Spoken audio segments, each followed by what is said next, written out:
क्या है बताइए कि झारखंड क्या कमी है झारखंड को, हम कहाँ हैं अपने आप को बताइए, हमारे रिसोर्स क्या नहीं है झारखंड में।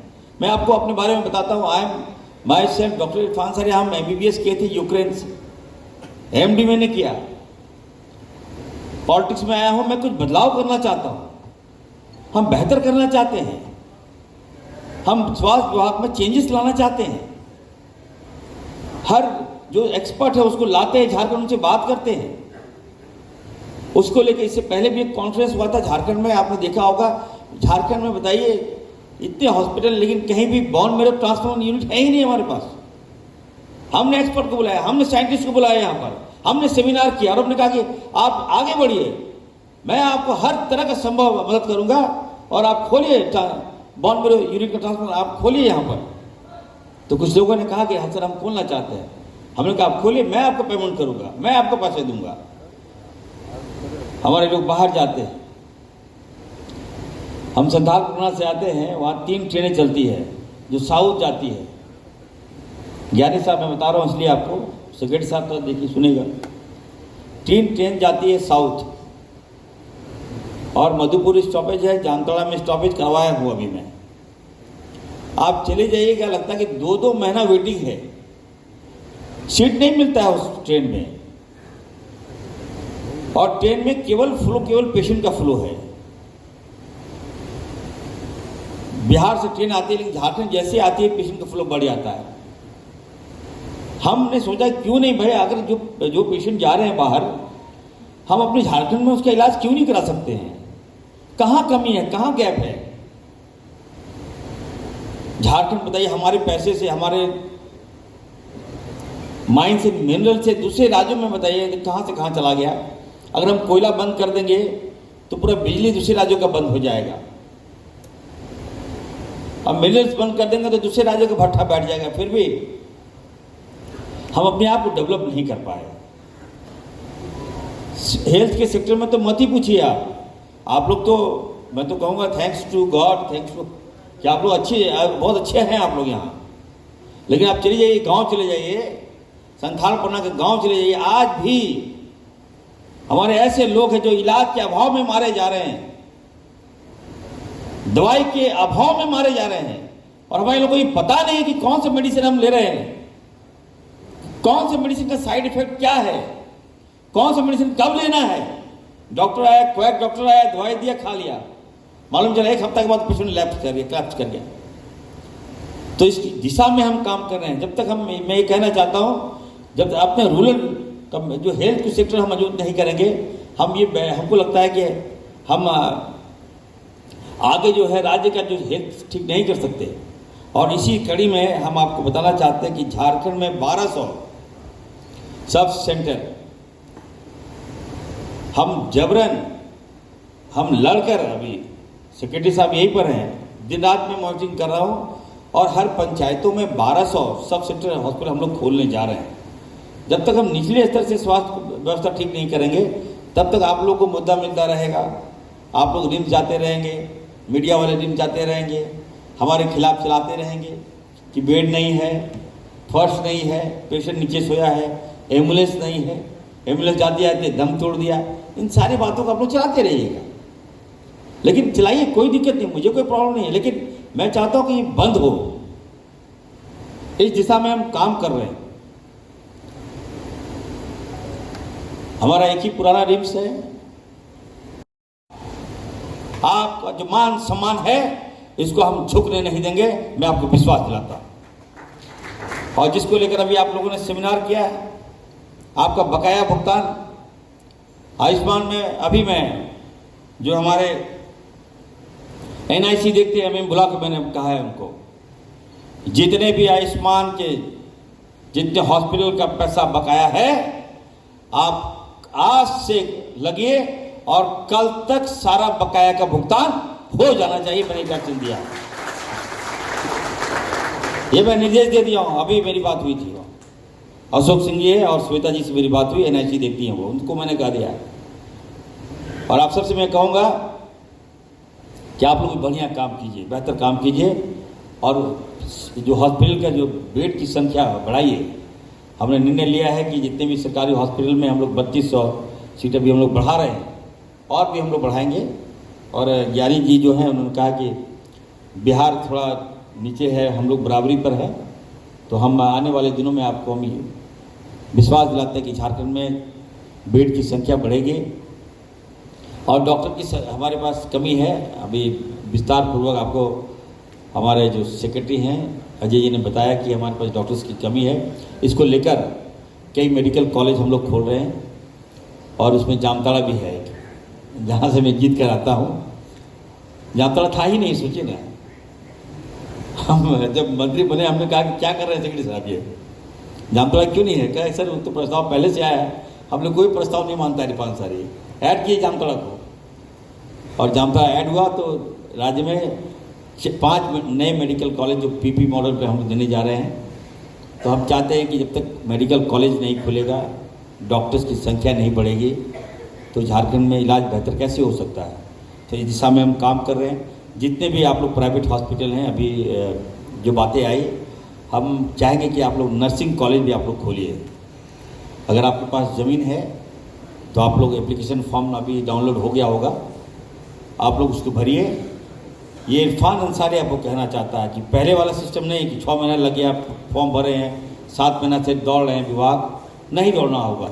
1 महीने के अंदर आपको हम एनओसी देंगे, आप 1 महीने के अंदर नर्सिंग कॉलेज चालू कर सकते हैं इस राज्य में।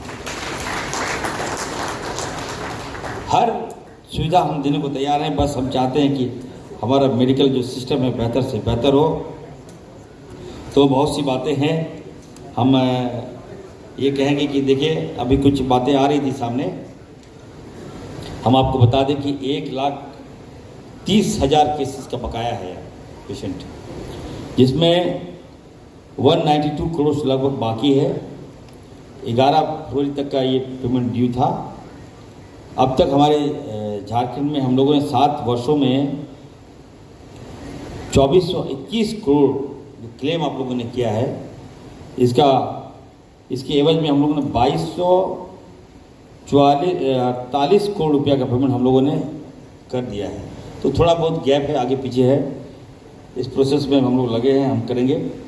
और कुछ बातें आ रही थी कि कुछ नेशनल एंटी फ्रॉड यूनिट जो है के द्वारा चिन्हित किए गए 212 हॉस्पिटल जिनकी जांच अभी चल रही है, मामला ईडी में है। और हम लोग पत्राचार हम लोग करेंगे, और जरूरत पड़ेगी तो दिल्ली भी जाएंगे। हम लोग आग्रह करेंगे ईडी से कि 212 है, आप जांच कर लीजिए, बढ़िया से जांच कर लीजिए, और पूरी थ्रोली आप जांच कर लीजिए, और जांच के बाद जल्द से जल्द फाइल दे दीजिए, ताकि 212 कम नहीं है हॉस्पिटल हमारा, इसका बकाया पेंडिंग है। अगर 1-2 हॉस्पिटल गलत किया है तो 212 को सजा, 200 लोगों को सजा देना ठीक नहीं होगा। तो इस दिशा में भी हम लोग काम कर रहे हैं। तो कुछ पोर्टल की समस्या था, उसको भी हम लोगों ने दूर कर लिया है। तो हम चाहेंगे कि आप लोगों को हर तरह से हम काम करें, मदद करें। और एक बात हम कहेंगे, देखिए अभी डायलिसिस पेशेंट हैं, उनका इलाज जो है, जो एक वहाँ पे प्रीति हॉस्पिटल है और एक जैन हॉस्पिटल है, उसने डायलिसिस करने से मना कर दिया है। तो मैं सेक्रेटरी साहब को कहूँगा कि डायलिसिस अगर आप हॉस्पिटल चला रहे हैं तो आपकी क्षमता होना चाहिए। आयुष्मान के वजह से हॉस्पिटल मत चलाइए आप। आयुष्मान तो एक सेक्रेटरी आपको टैग किए, आप सारे पेशेंट तो आपके पास आयुष्मान के थोड़े आते होंगे, गरीब लोग आते हैं जिनको आप लोगों ने बिलो पॉवर्टी लाइन पर आपको कार्ड दिया है, आयुष्मान कार्ड दिया है। तो इतना क्षमता होना ही चाहिए। और मैं आज ही ऑर्डर दे रहा हूँ सेक्रेटरी साहब, देख लीजिए, सुन लीजिए, बोकारो में जो हॉस्पिटल है जिसने मना किया है हमारी डायलिसिस पेशेंट का इलाज बंद कर दिया है, उनका जो भी भुगतान है उसको क्लियर कर दीजिए, और साथ ही साथ ऐसे हॉस्पिटल को आयुष्मान कार्ड से डिलीट कर दीजिए। तो हमारे मरीज को जो इलाज नहीं कर सकता है वो क्लेम करेगा पेमेंट का, क्या हमारा जरा भी आपको सहानुभूति नहीं है क्या? तो 2 हॉस्पिटल जो है कि जैन हॉस्पिटल है, प्रीति हॉस्पिटल बोकारो का है, उसको आयुष्मान का जितना भुगतान है उसको क्लियर कीजिए, और उसका जो मान्यता है उसको रद्द कर दीजिए। ये मैं कह रहा हूँ। मैं फिर से मैं कहूँगा आप सबको, मैं थोड़ा सॉफ्ट भी हूँ तो थोड़ा हार्ड भी हूँ, और हार्ड बनना पड़ता है। जब सिस्टम आप चला रहे हैं तो थोड़ा सा सख्ती नहीं करेंगे तो कुछ लोग टपक जाएंगे, देखिए ना चले गए रिम्स 2 में देखने के लिए, उनको पता ही नहीं क्या है नहीं है। मैं बार बार बोलता हूँ कि हेल्थ में राजनीतिक मत कीजिएगा, हेल्थ कोई राजनीतिक प्लेटफॉर्म नहीं है ये। हेल्थ ठीक रहेगा, सब ठीक रहेंगे। हर व्यक्ति आजकल हर दूसरा आदमी दवाई खाता है यहाँ, तो आप समझ सकते हैं कि हेल्थ जो है एकदम कितना नेसेसरी है। तो इस व्यवस्था को जब तक ठीक नहीं करेंगे तब तक हम चैन से नहीं बैठेंगे, दम नहीं लेंगे। हम फिर से मैं थैंक्स दूंगा राहुल गांधी जी का, थैंक्स दूंगा हेमंत सोरेन जी का कि झारखंड के एक डॉक्टर को स्वास्थ्य मंत्री का जवाब दिया है, तो मैं उसका काम कर रहा हूँ। आने वाले दिनों में और बेहतर से बेहतर आपको सुविधा हम देने का काम करेंगे। हम आपके साथ हैं, हर मोड़ में हम प्राइवेट जितने भी हॉस्पिटल हैं उनके साथ हम खड़े आपको मिलने का काम करेंगे। आप लोगों ने इतना अच्छा सेमिनार किया, और आप लोगों को कोई भी बात है तो आप लोग, मैं माइक दूंगा, आप लोग बताइएगा, और ऑन द स्पॉट इरफान सारी समाधान करेगा। बहुत बहुत धन्यवाद। तो ऑब्वियस है कुछ लोग आक्रोश हैं, लेकिन हम लोग वार्ता करेंगे उनसे और हम कहेंगे देखिए अभी हम लोग काम कर रहे हैं और भाजपा लोग हेलमेट लगा के घूम रहा है, कह रहा कि हम करवा दिए। और तो मैं ये कहूँगा कि देखिए आदिवासी के लिए राज लिया गया है, तो हमारे माननीय मुख्यमंत्री जी का अच्छा विजन है। 24 साल कोई काम नहीं किया, तो थोड़ा सा देखिए जब धार्मिक जगह पर थोड़ा सा कुछ विवाद आता है तो सेंटिमेंट लगता है। हम उनके साथ हैं, लेकिन हम वहाँ गए हैं। जिस दिन हम तो एक वैकल्पिक व्यवस्था बोले हैं, अगर हमसे कोई राय लेगा तो जब सरूल होगा तो हम लोग फ्लाईओवर 2 दिन पहले बंद कर देंगे, ताकि पहले तो पूजा है, आदिवासी के लिए राज लिया गया, उनका सम्मान होना चाहिए। तो ये मेरा सुझाव होगा, लेकिन हमारे माननीय मुख्यमंत्री ने बेहतर काम किया है। मैं तमाम आदिवासी को कहना चाहता हूँ, भाइयों को कहना चाहता हूँ कि यार ऐसा मुख्यमंत्री पहली बार मिला है राज्य में, तो आउट ऑफ वेज जाके काम करा। क्या नहीं किया भाजपा ने उनके साथ, आप ये भी समझिए। मैं मुख्यमंत्री इतना बड़ा दिल दिखाया है, आपको कभी लगता है क्या आपको आदिवासियों का आहित हमारे मुख्यमंत्री करेंगे क्या? कभी नहीं करेंगे। मैं जानता हूँ ना, दिसंबर शिबू सोरेन का बेटा है वो। हम लोग लगातार आपके लिए लड़ते हैं, हर मोड़ पर आपके साथ खड़े हैं, तो बंद मत कीजिए। और भाजपा तो एक्सपर्ट लोग हैं, मज़ा लेगा। आप सोचिए, मुख्यमंत्री जी 24 साल हो गया, एक भी फ्लाईओवर नहीं था। आज माननीय मुख्यमंत्री जी ने फ्लाईओवर दिया, कौन चलेगा वहाँ पे? आपके बाल बच्चे चलेंगे? भीड़ में जाम हो जाता था पहले, जाम में वो मान ली पेशेंट मर गया, डेथ हो गया, ट्रैफिक में फंस गया, एम्बुलेंस फंस गया। तो सारी बातों को यह सोचिए गंभीरतापूर्वक, और हम लोग बात करेंगे, आदिवासी संगठन से बात करेंगे। अब तो बन गया, पहले बोलते हैं आप लोग, बन के तैयार हो गया और अब कह रहे हैं कि विरोध। पहले बोलते तो हम लोग रास्ता चेंज कर देते। बाबूलाल मरांडी ने कहा है कि हेमंत सरकार में जान माल का डर लग रहा है, हमला हो सकता है, परिवार भी नुकसान हो सकता है, आरोप लगा रहे हैं सरकार पे, डर लग रहा है उनको। नहीं, देखिए बाबूलाल जी को बिल्कुल डरने की आवश्यकता नहीं है। डर तो मुझे है, खतरा तो मुझे है। आए दिन मुझे थ्रेट मिलता है कि तुमको उड़ा देंगे, तो हम तो कभी मीडिया में नहीं गए।